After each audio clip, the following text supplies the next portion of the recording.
dilanggar. Seperti itu contoh. Kalian membuat kesepakatan sebenarnya tidak boleh melepas sepatu di kelas, misalnya seperti itu, ya. Kalau tidak melepas sepatu di kelas itu kalau tata tertibnya seperti itu, kalian melanggar pasti ada poin. Tapi ini keyakinan. Bahasa dari keyakinan kita membuatnya itu nanti dengan menggunakan kalimat positif. Kalimat positif itu maksudnya bagaimana? Kalimat positif itu maksudnya dengan tidak boleh menggunakan kata jangan. Tidak, tapi kalimat positif yang lebih menggugah gairah kita, semangat kita juga. Salah satu contoh, menghormati guru dan teman. Ya, itu salah satu contoh. Jadi nanti hari ini kita mencoba membuat kesepakatan kelas. Silakan dituliskan di kertas yang sudah dibuatkan dia. Setelah dituliskan masing-masing nanti silakan ditempel di sini secara bergantian. Yang sudah silakan ditempel di sini. Setelah semuanya terbentuk, baru kita membuat kesepakatan yang kita amini bersama. Dalam artian diamini bersama itu berarti sudah menjadi kesepakatan satu kelas. Paham? Ada pertanyaan? Tidak ada. Silakan sekarang membuat satu kalimat yang kamu percayai supaya tidak dilakukan di kelas. Salah satu contoh tadi, menghormati guru, menghormati teman. Terus tidak membuat teman marah, tidak berkata kotor.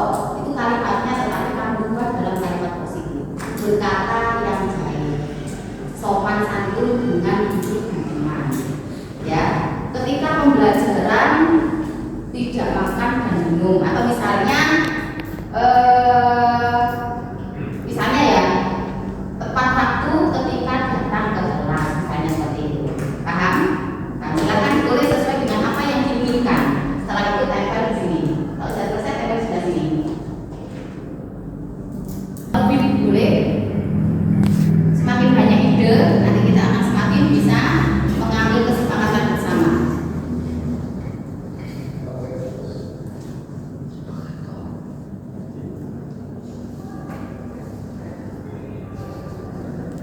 Bisa ditempel sudah? Tanpa perlu tulis nama ya apa?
Dan menjaga sesama teman, berbagai pada siapa. Ketua kelas bisa bantu saya.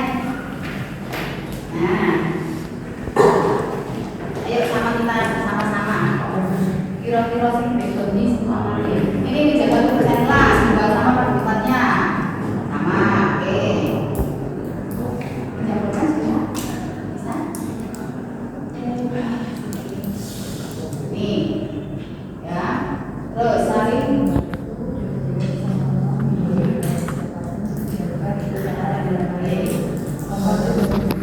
sama ya, jadi satu ini ya sama. Terus tulis satu.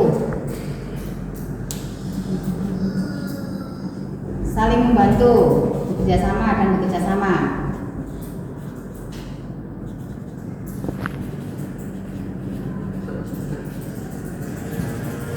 Susah kecil sekali. Bekerja sama dengan teman.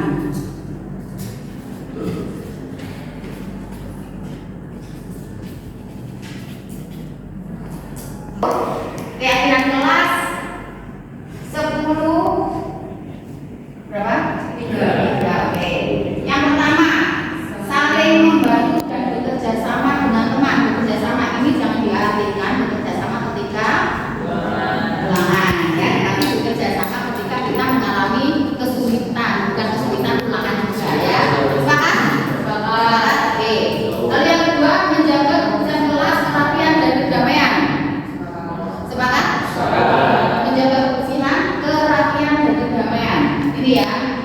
Kalau kelas tidak damai maka kita tidak akan merasa nyaman di kelas. Jadi semuanya harus menghilangkan bullying. Kita harus bersikap ramah antar sesama teman ataupun dengan guru dan teman selain di kelas ini. Oke ya. Lalu yang ketiga, menghargai dan menghormati guru dan teman. Sepakat? Sepakat. Ini salah satunya kalian harus ketika ada guru berbicara kalian diam. Ketika kalian berbicara guru yang diam. Berarti kita saling menghormati. Seperti itu. Lalu yang keempat, menggunakan fasilitas kelas sesuai dengan kebutuhan. Ini nanti bagian keamanan yang harus sering mengingatkan ya. Seperti ini. Lalu yang kelima, disiplin dan bertanggung jawab terhadap kewajiban yang sudah ditetapkan. Disiplin itu berarti semuanya, entah itu kelas, entah itu bayaran kelas, entah itu datang ke kelas ketika setelah istirahat ataupun ketika masuk sekolah. Kalau memang ada apa-apa ketika istirahat tidak bisa tepat waktu, jadi mohon izin terlebih dahulu. Ada pertanyaan? Tidak ada? Disepakati? Oke, sekarang silakan semuanya tanda tangan di sini. Tanda tangan semua kelas. Dikasih nama panggilan saya saja bawahnya. Nah, silakan. Mulai dari siapa? Silakan. Tanya ini Bu, Bu apa? Ya. Bibi Gora. Gora dari tempel. Ayo silakan. Silakan. Pakai nama ya, nanti nama.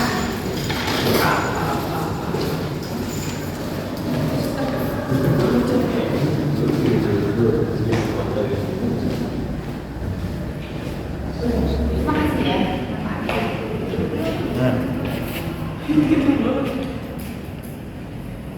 Cimi Sudah datang. oh tanda tangan supaya Bu.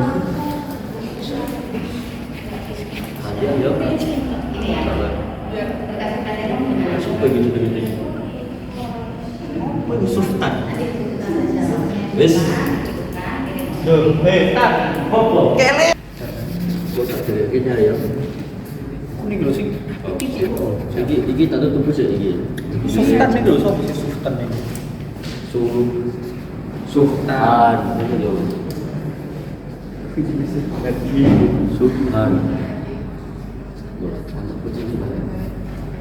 Sudah tanda tangan semua, berarti ini adalah kesepakatan yang nantinya akan kalian yakini di dalam hati, diupayakan tidak melanggar kesepakatan yang sudah kita sepakati bersama. Nanti apabila ada yang melanggar maka silahkan saling mengingatkan, bukan saling membuli. Paham? Di sini ada pertanyaan? Oke, berarti ini nanti insya Allah kalau sudah final akan diberikan ke wali kelas, nanti akan ditempel di kelas supaya kalian mengingat selalu apa yang sudah diyakini di dalam kelas. Yes? Sudah?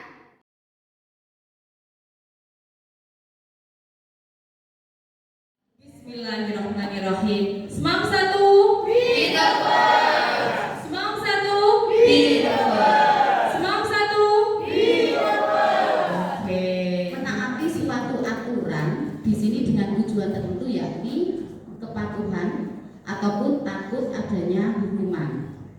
Nah, kalau kita lihat disiplin yang selama ini kita pahami itu kan bagaimana seseorang itu termotivasi secara ekstrinsik, dalam artian kalau misalnya datang terlambat dia takut karena dihukum. Kalau misalnya kita sebagai guru, ya kita sebagai guru, wah kita nggak hadir terlambat 5 kali, kenapa ibu? Efeknya nantinya tidak dapat kembali. Nah, seperti itu ya. Kalau misalnya kita masih berpikir hal seperti itu, maka itu berarti masih ada motivasi motivasi ekstrinsik bukan intrinsik dari dalam. Nah, sedangkan sekarang di kurikulum Merdeka itu kita harus menumbuhkan suatu kesadaran secara intrinsik sehingga apa yang kita inginkan itu ada dalam diri kita. Misalkan, wah, memang aku sebagai seorang pendidik itu kudu datang gak telat, harus datang mendahului siswa. Itu berarti sudah ada motivasi intrinsik dari dalam, berarti sudah ada kesadaran diri dari dalam, seperti itu ya. Next. Nah, ini ada karena ini kebutuhan dasar manusia itu sebenarnya ada 5, yakni yang pertama bertahan hidup, 2 kasih sayang dan rasa diterima, yang ketiga penguasaan, yang keempat kebebasan, dan yang kelima adalah kesenangan. Yang pertama bertahan hidup. Nah, di sini ini kan kebutuhan dasar kita. Kita butuh sesuatu untuk hidup. Apa saja ini?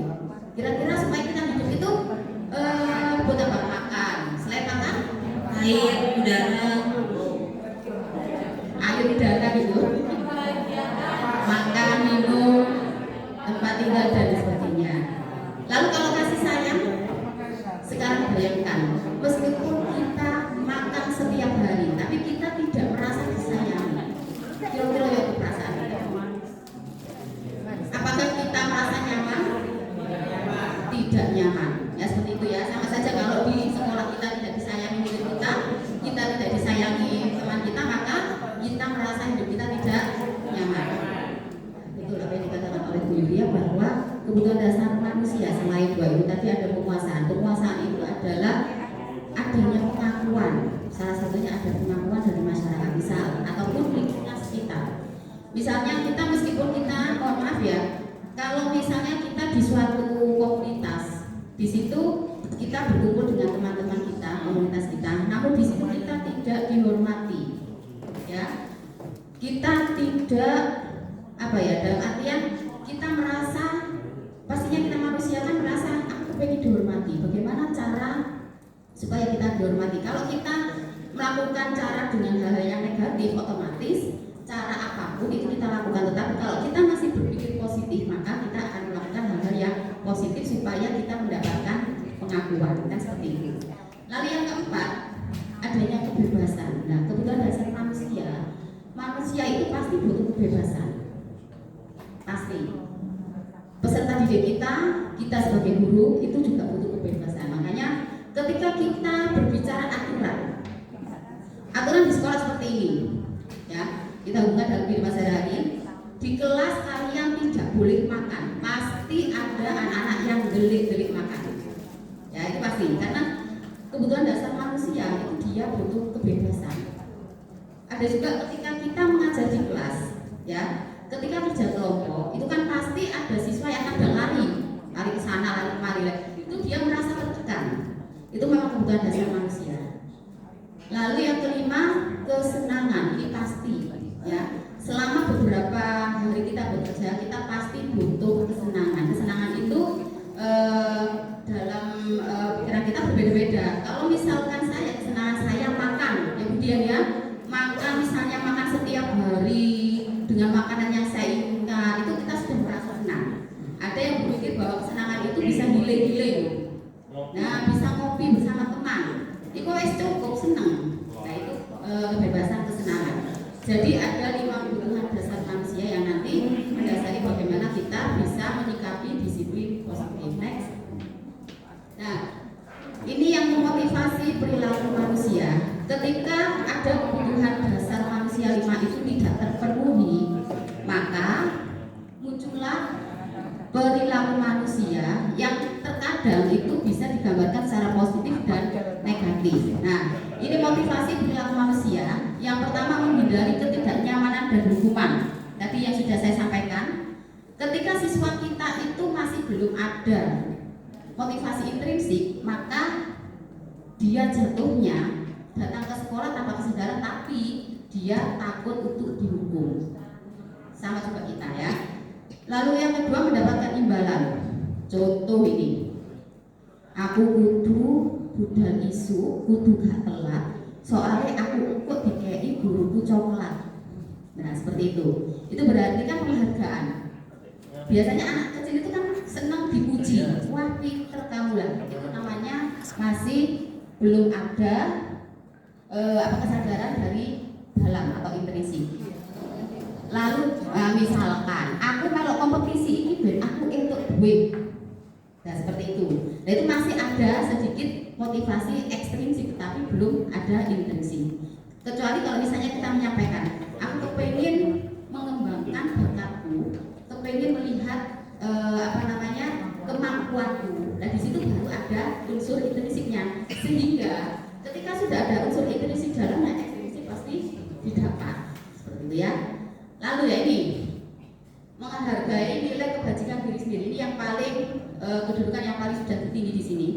Ketika kita sudah ada kesadaran pada diri kita, maka di situ kita akan muncul hal-hal yang memotivasi kita untuk berbuat positif. Next, William. Nah, konsep ini yang tadi dinamakan restitusi. Nah, ini adalah hal baru bagi saya sebenarnya sama Bu Yulia ya, Bunda ya. Kalau misalnya saya nanti dulu mohon diluruskan ya. Ini adalah hal baru bagi saya.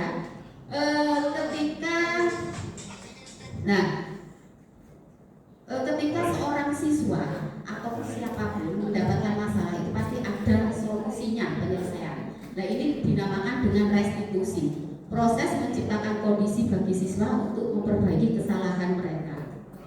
Nah dari restitusi di sini,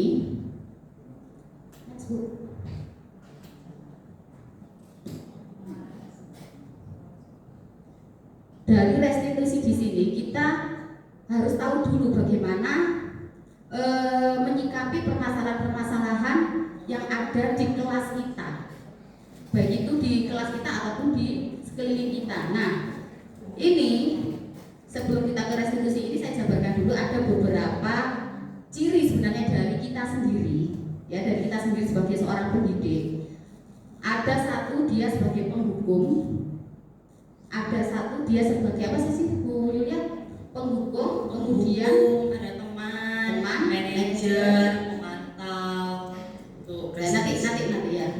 Oke. Nah, ini sekarang dalam restitusi itu bagaimana cara kita menyikapi suatu permasalahan dengan teori-teori yang ada. Nah, sebelumnya kita bedakan dulu apa yang dinamakan hukuman, apa yang dinamakan konsekuensi, dan apa restitusi itu. Selama ini kalau misalnya kita lihat anak ya, ketika kita di kelas ada anak datang terlambat dengan tergogok-gogok, pasti kita tanya, kok dia rek, kok telat lagi, kan wingi telat, kan seperti itu. Kadang ada yang seperti itu, kadang juga ada. Ya Allah nak, kok telat lagi sih, kok gak sama buria sih, buria ikat mau boleh ya waktu, ada seperti itu. Terus ada juga yang seperti ini, kamu dari mana? Ayo sana, dilepas sepatunya, lari. Ada seperti itu. Itu kan tipe-tipe guru ya, tipe kita untuk menghadapi kondisi siswa yang sedang bermasalah. Nah, itu adalah hukuman. Kalau hukuman itu berarti ketika siswa datang maka langsung kita berikan hukuman. Entah itu hukumannya lari, entah itu hukumannya membersihkan kamar mandi dan lain-lain. Kalau konsekuensi itu apa yang sudah dia lakukan maka berdampak pada diri dia sendiri, itu konsekuensi. Sedangkan restitusi di sini membantu anak untuk menyikapi suatu permasalahan yang ada sampai dia muncul kesadaran akan dirinya secara intrinsik. Itu adalah restitusi. Nah, itu yang akan dikenalkan di kurikulum Merdeka. Jadi kita sebagai guru kita harus bisa merestitusi, melakukan penerapan disiplin positif ke peserta didik kita. Next. Nah, sekarang ini ada posisi kontrol. Ada posisi kontrol seorang guru. Yang pertama ada penghukum, pembuat merasa bersalah, teman, monitor atau pemantau, sama manajer. Bisa ini coba. Dari 5 posisi kontrol tadi kira-kira manakah yang menurut jenengan itu sangat baik diterapkan ketika kita menghadapi suatu permasalahan dengan siswa? Dan alasannya apa? Ya, terima kasih Bu ya. Menurut saya yang terakhir tidak salah manajer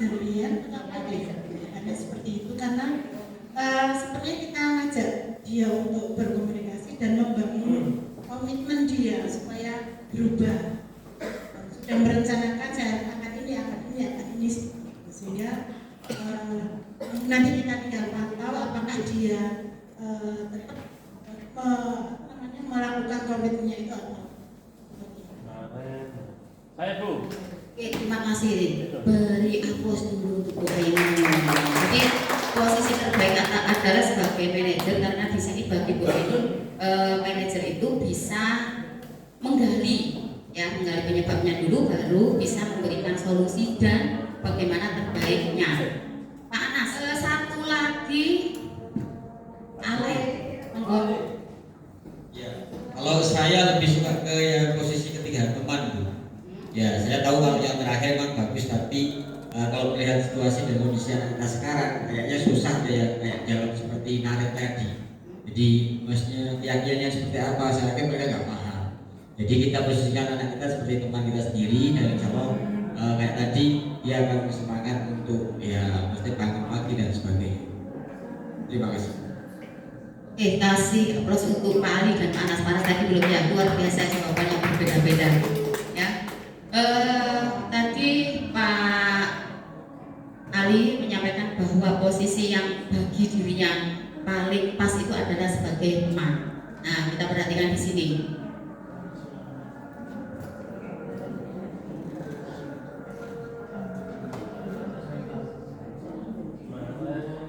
Nah, ketika kita melihat posisi kontrol seorang guru itu kan ada 5, ya.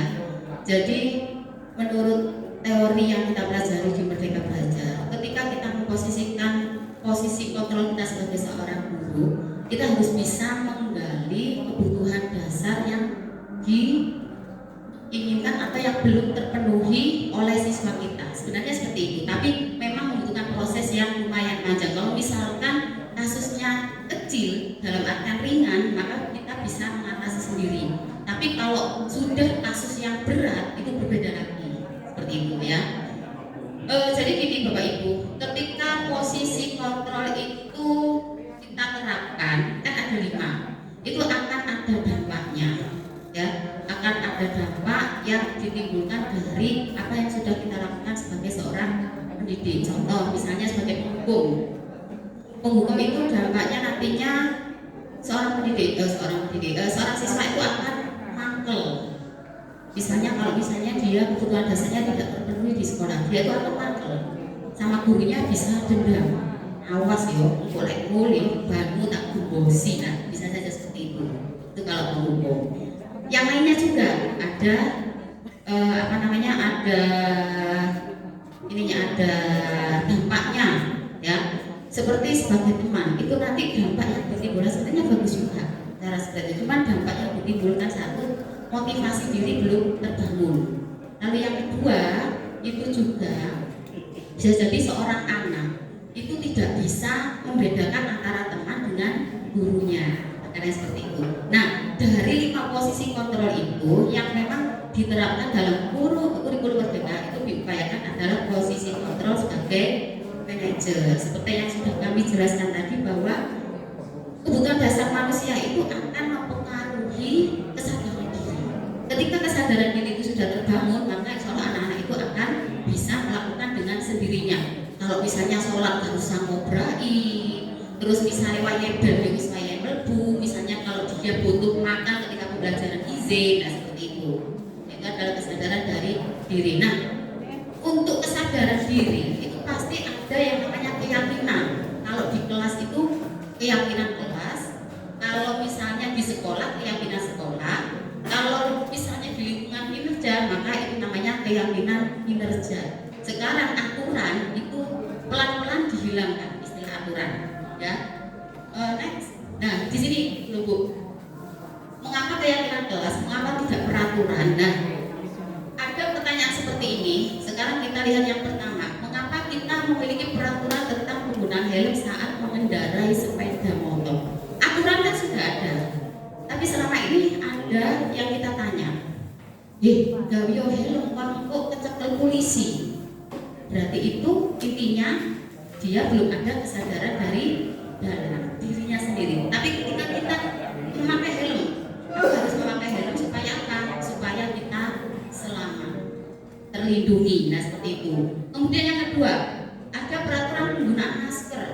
Dan selama ini kan ketika COVID kan harus menggunakan masker, ya. Sampai ada aturan kalau misalnya tidak pakai masker itu didenda, duit tak gawe dulu, mending gawe itu masuk dari eksternal. Tapi kalau misalnya kita sudah memahami bahwa oh saya memakai masker ini supaya apa? Supaya saya tidak terkena penyakit. Nah itu baru kesadaran dari dalamnya. Oke, terima kasih. Silakan kita beri waktu ya Bu ya untuk membuat keyakinan kinerja untuk kita semua.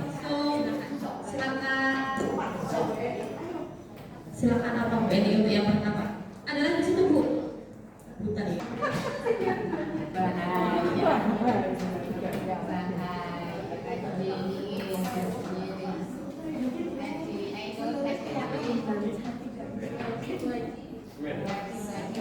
Mengawal sholat guru dan karyawan tanpa kecuali. Oke. Berpakaian Islami. Berpakaian Islami, monggo. Yang ketiga, ya silakan. Nanti ini bisa dikerucutkan dalam artian membentuk satu kalimat yang tidak umum, tapi khusus. Ini tidak ada pembulian ya, pembulian antar guru ataupun ke siswa. Tidak boleh ada bullying. Biar harmonis atau apa? Sini, apa lagi tulis apa? Harus semangat yang menulis Bapak Ibu, karena kita ini kan semua kan, iya satu keluarga, Islam satu ini kan milik kita semua. Jadi kita harus berjuang bersama-sama, mengeluarkan aspirasi yang kita miliki untuk Islam satu. Kak Vicky, ada yang ingin disampaikan? Ayo Tim, ya dong.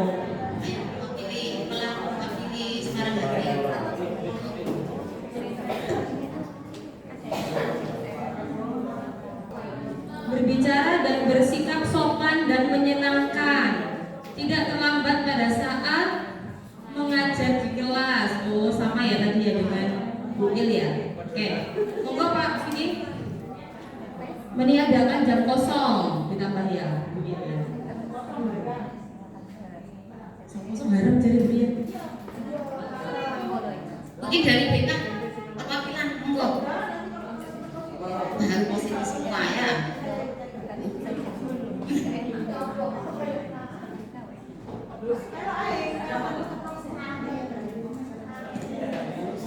Yang penting bahagia. Salamnya itu kan menimbulkan hal yang positif ya. Ya. Bagi yang minumnya sudah habis, monggo bisa Isi ulang. Nah, Bisa isi ulang di depan Bapak Ibu. monggo. Yang minumnya sudah habis bisa ambil di depan ya tadi Bu Eva. Minumnya ada. Bu Roha mungkin di Bu Roha. Jajannya ada enggak ya? Nanti yang sesi kedua. Berarti. Tapi sepertinya ini hampir semuanya melengkapi. Ini kan ada hampir sama sebenarnya. Oke, Sama semua. untuk yang terakhir, tidak memberi nilai rapor yang sama sesuai dengan bully. Oh, pokoknya nilainya sebenarnya di sini ya. Oke. Nah, dari 15 keyakinan kelas ini nanti, kalau misalnya keyakinan kinerja ini tadi, kalau misalnya kita bahasan satu hari ini mungkin tidak cukup ya. Jadi nanti dari beberapa kalimat ini akan kita olah yang sama akan kita jadikan satu, terus sesuatu yang berbeda itu nanti akan kita jadikan suatu keyakinan yang nantinya itu akan kembali ke kita, dari kita dan untuk diri kita sendiri seperti itu. Ini berarti bisa dilepas ya. Kita lanjut ke ini. Sebelumnya.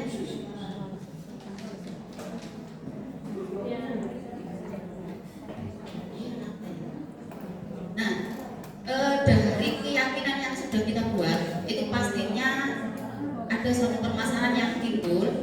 Kalau dulu kita menyampaikan bahwa peraturan itu untuk dilanggar, Yunani kan seperti itu. Nah, sama halnya dengan keyakinan. Jadi keyakinan yang kita buat kadang-kala kita tidak sengaja itu juga melanggar dari keyakinan yang sudah kita buat. Nah, oleh karena itu ada yang namanya segitiga restitusi. Di sini segitiga restitusi menyampaikan bahwa bagaimana cara kita menghadapi atau menyelesaikan permasalahan yang ada sesuai dengan supaya kesadaran diri seseorang itu bisa muncul, supaya dia memiliki motivasi secara internal bukan eksternal. Itu namanya segitiga restitusi.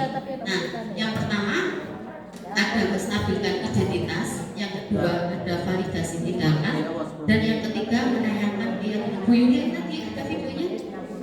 Tidak ketemu videonya. Yang tadi itu untuk yang posisi yang karen yang posisi manajer. Oh gitu ya. Jadi untuk segitiga restitusi itu sama dengan bagaimana kita menyikapi permasalahan yang ada itu dengan tiga segitiga restitusi ya. Menstabilkan identitas. Ini maksudnya kita menggali penyebab dari seseorang itu melakukan suatu kesalahan. Lalu yang kedua, validasi tindakan yang salah. Kita tidak menghakimi, tetapi tidak juga membenarkan. Misalnya, siswa itu datang terlambat berkali-kali. Kita tanya, nah, kamu sudah terlambat 10 kali. Misalnya 10 kali. Ada apa kamu kok terlambat seperti itu? Setelah dia menyatakan, baru kita menyampaikan. Semua manusia itu pasti punya kesalahan, begitupun dengan saya. Namun, kembalikan ke keyakinan tadi. Ya, kemudian menanyakan keyakinan. Namun, apa yang kamu lakukan itu tadi, kira-kira apakah sesuai dengan keyakinan yang sudah kita sepakati atau tidak?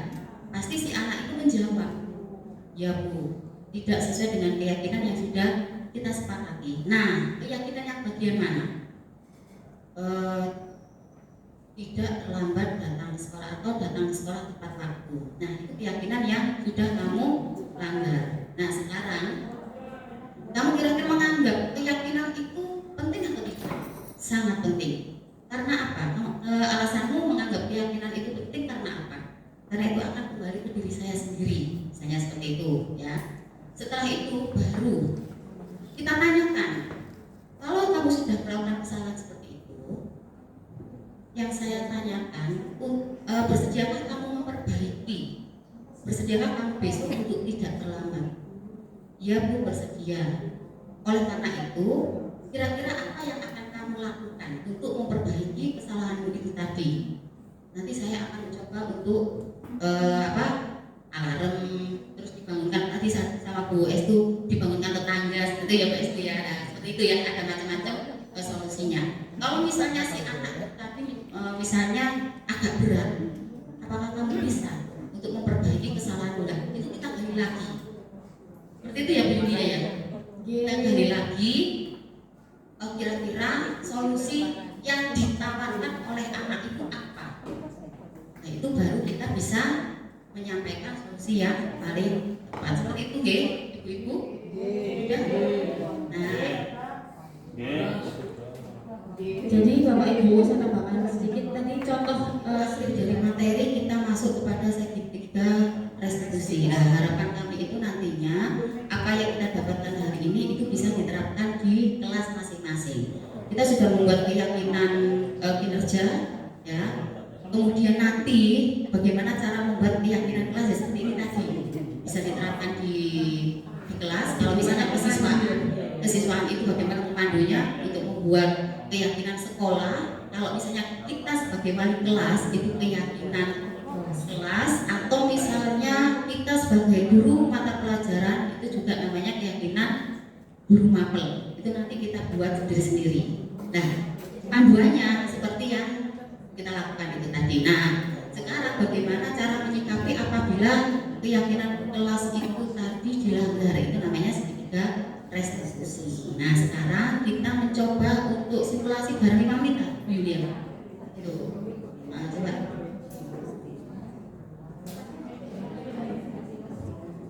Ini sudah berkelompok ya? Nah, Sudah ya. nanti gini, berkelompok itu tadi saya beri satu kertas, jenengan silakan buat permasalahan, ya, permasalahan secara ringan mawon, terserah ini berbeda. Permasalahan siswa. nanti seolah-olah jenengan ini yang jadi guru, ada yang jadi siswa, Beres ada yang semuanya. beda ya. Permasalahan, satu permasalahan, terus bagaimana menyelesaikan masalah itu dengan segitiga restitusi. Misalkan permasalahan ya, misalkan ini kami kelompok kami tuliskan permasalahannya ada seorang anak yang bernama Al ini ngambek tidak mengikuti kerja kelompok bahasa Indonesia karena puisinya tidak ditempel-tempel sehingga dia ngambek 2 kali atau 3 kali tidak mengikuti kerja kelompok. Nah itu bagaimana nanti menyikapi si Al ini tadi dengan segitiga restitusi. Jadi nanti perwakilan silakan maju, satu jadi guru, boleh siswanya lebih dari 1 ya. Masalahnya dibuat sendiri, masalahnya sendiri diselesaikan sendiri. Masalah sendiri, Masalah siswa boleh, masalah kelas pokoknya hubungannya dengan siswa. masalah Ada masalah pribadi katanya Bu. Yang misalnya kelompoknya hanya 2 orang silakan bisa gabung bisa. Ya, terima kasih. Assalamualaikum warahmatullahi wabarakatuh. Bapak Ibu yang saya hormati, jadi ini situasinya adalah saya sebagai murid dan Bu Esti sebagai guru dan saya terlambat sholat jamaah karena ketiduran di kelas. Ya, itulah.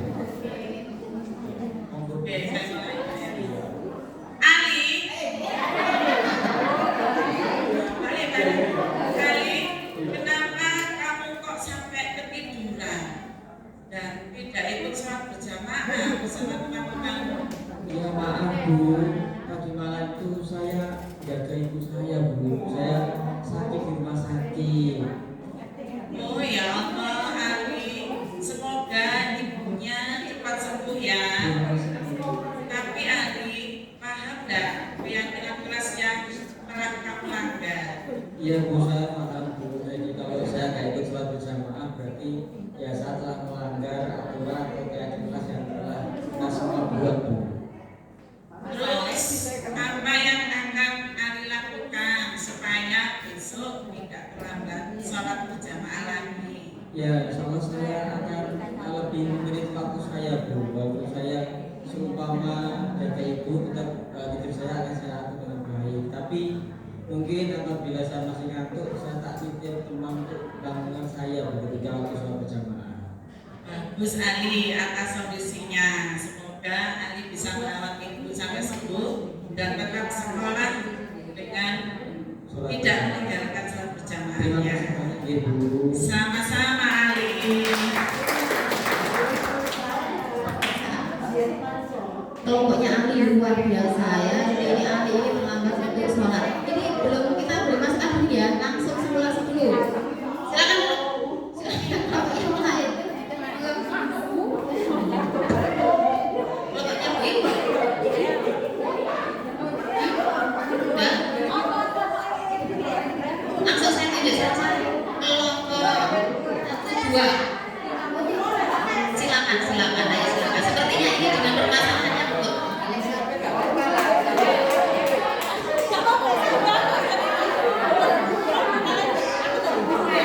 kelompoknya ini sepertinya tidak mau kalah dengan kelompok permasalahan yang Ali hadapi. Aku ngantuk Bu. Oh ya, kalau boleh tahu, kenapa kamu kok ngantuk? Semalam ngapain saja? Semalam itu diajak teman saya nongkrong. Jadi saya nongkrong sampai jam 11. Ya saya lanjut sampai rumah main Mobile Legends sampai jam 2. Kalau saya tidak bisa tinggal.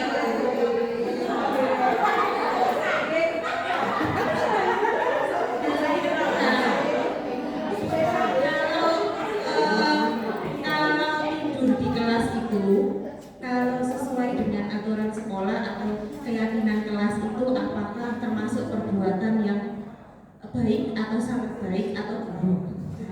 Pilihannya apa Bu? Pilihannya baik, sangat baik atau buruk? Sangat baik ketika saya bersamaan dengan puasa sih. Tapi ini kan saya nggak puasa. Jadi saya buruk kali ini untuk tidur di kelas.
pokoknya kalau Mbak Al sudah tahu itu adalah perbuatan yang dulu, berarti Mbak Al nanti ke depannya untuk memperbaikinya seperti apa?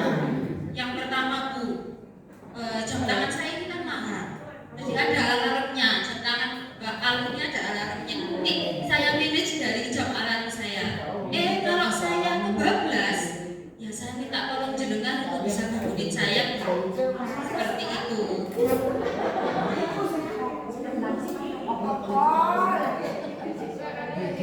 Oke, terima kasih ya. Terima kasih ya, Bu. Jangan kapok-kapok jadi guru saya.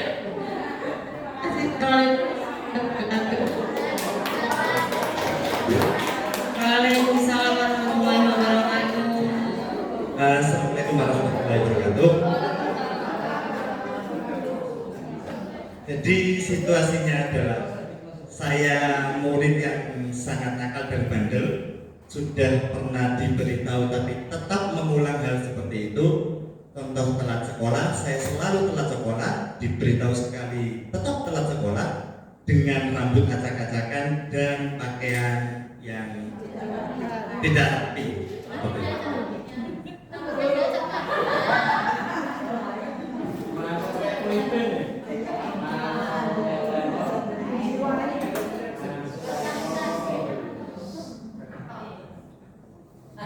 Assalamualaikum Pak. Waalaikumsalam.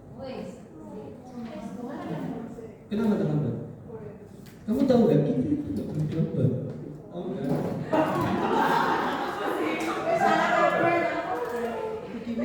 Kenapa kamu terlambat? Harusnya kan tidak berterlambat. Ngopi Pak. Ngopi. Kamu itu harus tahu tugas seorang pelajar itu adalah belajar. Oke? Jadi jangan melanggar. Kok mata kamu merah, kamu kenapa? Habis minum? Meizo.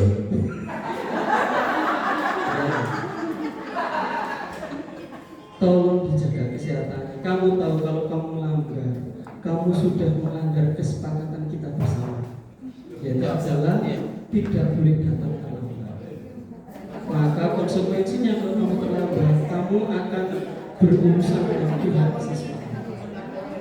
Maka saran saya kalau ngopi maksimal jam 8. Pulang istirahat belajar dan jangan sampai terlambat.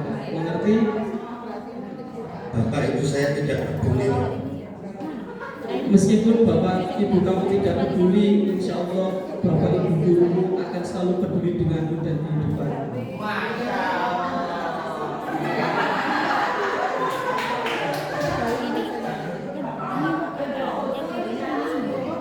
Ya, dalam keyakinan kelas kita harus datang tepat waktu dan tata tertib harus dijaga. Paham? Ya Pak. Ya. Jangan sampai masalah orang tua kamu pikirkan. Kamu masih punya masa depan yang harus kamu perjuangkan. Paham? Ya, silahkan masuk ke kelas. Jangan terlambat lagi ya. Anak benar dulu ini ada sisir. Nah, ada sisir.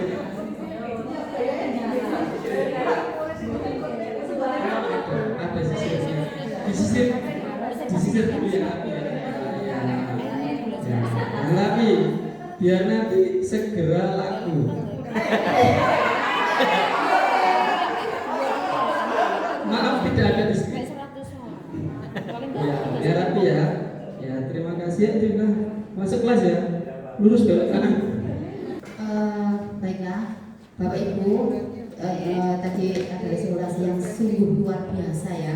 Jadi ketika kita menyelesaikan permasalahan itu pasti memiliki cara yang berbeda-beda. Karena apa? Kita tidak bisa menyesuaikan dengan naskah yang kita buat, tetapi bagaimana menggiring anak-anak untuk penyadaran dalam dirinya sendiri terbentuk. Seperti ini Bapak Ibu. Yang terpenting itu di sini yang pertama validasi itu ya, ini kita mengetahui permasalahan yang ada. Jangan sampai ketika kita memberikan, mohon maaf kalau misalnya sekarang itu namanya panisme ya, sebenarnya nggak boleh ya di kurikulum Merdeka ini. Sebelum kita mengetahui permasalahan kita sudah marah duluan. Nah itu bisa menimbulkan satu hal yang menyakitkan bagi seorang anak. Kita saja loh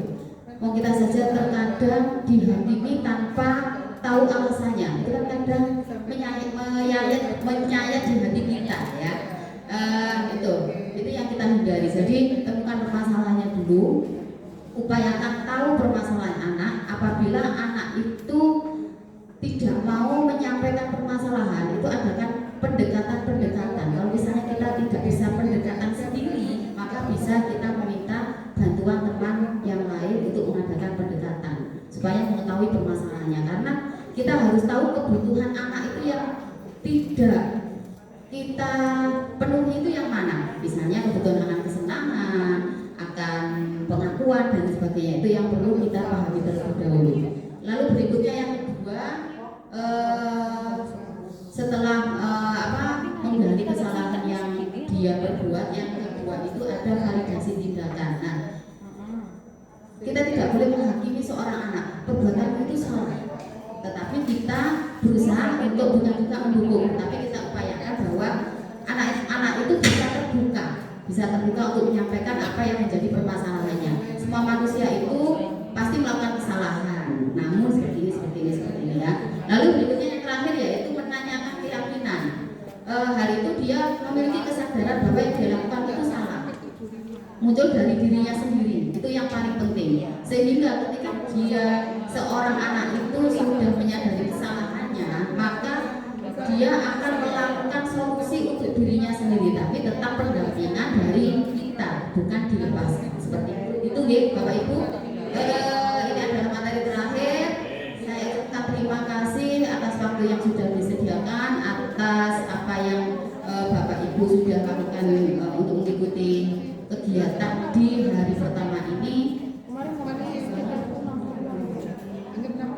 Bapak Ibu hari ini sudah bisa istirahat di rumah. Dan Bu Il, apakah ada yang perlu disampaikan dulu Bu Il? Oh, tidak ada Bu Roha atau perwakilan dari kurikulum ada yang disampaikan? Oh iya. Sebelumnya saya tutup terlebih dahulu. Mudah-mudahan ini nanti bisa kita terapkan di kehidupan kita di tahun ajaran baru. Kita menjadi seseorang yang lebih baik lagi, seorang guru yang memahami diri kita, lingkungan, teman-teman kita, dan juga yang terpenting adalah memahami peserta didik kita. Ya, demikian saya akhiri. Assalamualaikum warahmatullahi wabarakatuh.